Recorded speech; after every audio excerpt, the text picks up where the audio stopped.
Okay, so we're diving into a story today that almost, it almost rewrote the rules for holiday shopping and maybe even the rule book for labor in America. We were the close asterisk to a major East Coast port shutdown. Can you imagine? Huge supply chain issues. Yeah, imagine like supply chain Grinch steals Christmas. Headlines like that because 50,000 dock workers were ready to just walk off the job. And it wasn't just about like delayed gifts or anything, though that is relatable this time of year. But these weren't just any workers. This was the International Longshoremen's Association, or ILA for short. And they control some of the busiest ports in the country. A strike would meant a asterisk, huge asterisk bottleneck for goods. And I'm not talking about just like trinkets and stuff, but the things that keep the entire economy moving. Right, we all saw what happened with the supply chain chaos from the pandemic. This could have been that on steroids. So before we even get into like how the White House got involved, let's break down asterisk. Why asterisk this was even on the table? What were the dock workers and the shipping companies even fighting over? Well, at the core of it, it was about money, but it wasn't asterisk, just asterisk about the dollar amounts. Workers were looking for a big raise. They were arguing that while everyone was feeling the pinch of inflation and stuff, shipping companies were swimming in record profits. Like asterisk, billions, asterisk in profits, thanks to the very supply chain issues that they helped keep afloat. So kind of a we risked our necks during the pandemic, now let's talk back pay kind of situation. Yeah, exactly. But it's more nuanced than just workers want more, companies want to give less. It speaks to a bigger question of fairness. When an industry sees that level of profit, how much of that should trickle down to the people that asterisk, literally asterisk, keep the ships running? You know what I mean? Yeah. It becomes about what we as a society consider a fair share for labor. Okay, so let's get specific. What were the actual numbers being thrown around at the negotiating table? So the ILA, remember, that's the Dock Workers Union, wanted a $5 per hour raise each year for 6 years. Okay.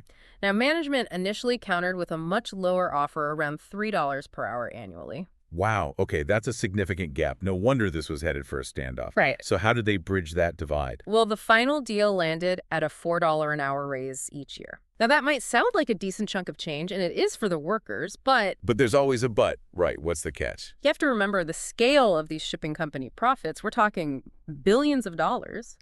While this raise adds up for workers for these companies, it's a relatively small slice of a asterisk, very asterisk large pie. So the workers got a win, but the bigger question of whether it's a fair win when you compare it to the company's profits, that's still up for debate. Exactly. And this is where the concept of ratification comes into play. Because it's not enough for just the union leaders to agree to a deal. Okay. The decision ultimately goes back to the rank and file union members, the workers themselves, to vote on whether they actually accept these terms. So it's like a democracy within a democracy. Exactly. What happens if they say no? Are we back to square one with a potential strike? Potentially, yes. And we've actually seen this happen before. Remember the Boeing strike last year? Yeah, I remember that. The union negotiators hammered out what they considered to be a great deal, but the rank and file workers rejected it Wow. because they felt it didn't address their core concerns. Okay, so even with this averted strike, there's a lot hanging in the balance. We'll unpack the why behind the workers' potential rejection a bit later, but first let's shift gears to the political arena a bit. The White House got involved in this whole showdown, and I'm guessing it wasn't just to play referee. What was at stake for the Biden administration with all of this? Yeah, you're right. It wasn't just about being some kind of like neutral party for the Biden administration. This was about walking a really tight political tightrope. Because on one side, you've got a president who campaigned on being pro-labor, right? The most pro-union president in history, some would say. Intervening in a strike, even a potentially devastating one like this one, could easily be seen as like siding with big business over the workers that he vowed to protect. Right. Not a good look when you're hoping to be reelected. But on the other hand, letting this strike actually happen could have been disastrous for the economy, especially with an election coming up. Like, talk about a lose-lose situation. Exactly. And remember those supply chain nightmares that we talked about earlier. Now imagine adding election year anxieties on top of all of that. The administration was staring down the barrel of a potential PR catastrophe. Oh, yeah. You'd have soaring prices, empty shelves, delayed shipments, all fueled by a labor dispute that they couldn't resolve. Right. It's not a stretch to imagine voters connecting those dots, at the ballot box. Yeah, absolutely. So how do you navigate that minefield? What did the White House do to try to avert this whole crisis? Well, they had to get creative and fast. Publicly, there were statements released, expressing solidarity with the workers, emphasizing the importance of fair wages and collective bargaining. So it was this very careful dance of acknowledging the workers' concerns without, like, directly intervening in the So negotiations. it's kind of like, we see you, we hear you, we're on your side, but also please play nice. Exactly. But behind closed doors, it was a totally different story. Reports suggest a flurry of like high-level meetings, phone calls, even late-night Zoom calls with both sides. Imagine that pressure cooker atmosphere trying to broker a deal with billions of dollars and thousands of livelihoods hanging in the balance. Oh yeah, sounds incredibly intense. So did these behind-the-scenes maneuvers actually end up influencing that final agreement? Well, it's hard to say for sure, but it's worth noting that the Biden administration had already kind of dipped their toes into these waters. Remember the West Coast port labor dispute from earlier this year? Yeah. They actually played a key role in brokering that agreement, which included some pretty significant wage increases for those dock workers. So they weren't exactly coming into this situation empty-handed. They had a recent success story they could point to, a blueprint for finding common ground. So they were able to leverage that experience, kind of like, look, we've done it before, we can do it again sort of thing. But even if the White House did play a part in pushing both sides toward this deal, it all comes back to those workers in that ratification vote. Absolutely. And understanding why this vote is so crucial means understanding the dynamics that are at play within a union.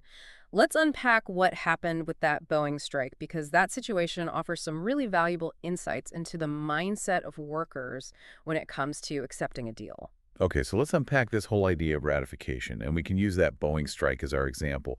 It seemed like such a win-win at the time, but then the workers threw everyone a curveball.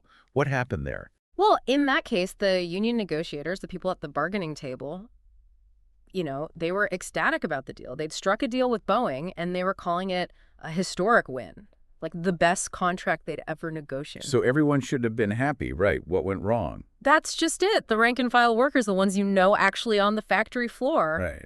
they didn't see it that way. To them, it wasn't just about like the numbers on their paycheck. It was about feeling heard, feeling respected, feeling valued by their employer after years of what they perceived as like unfair labor practices. So it was about more than just money. It was about principle. Exactly. Things like forced overtime, cuts to benefits, a general sense that the company wasn't treating them fairly.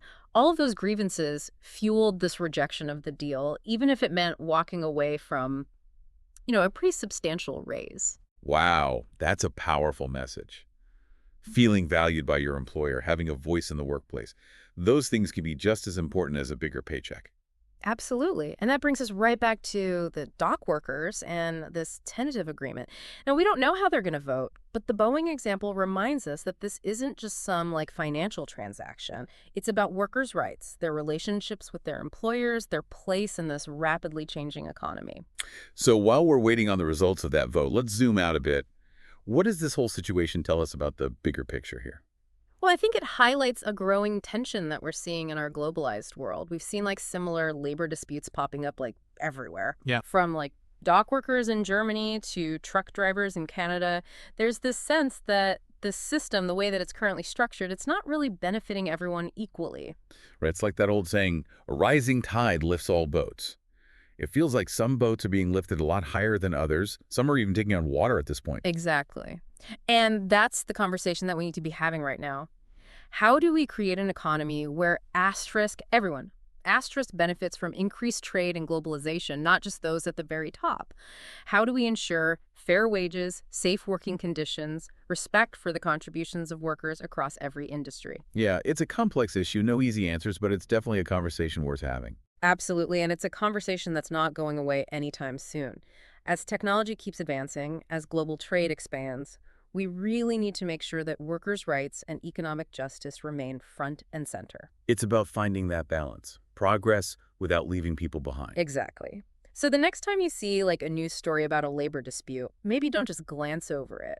Take a moment to consider the deeper issues at play. Think about the workers, their families, and the systems that impact all of our lives. It's a good reminder that behind every headline, behind every product you see on a store shelf, there are human stories, struggles, and triumphs.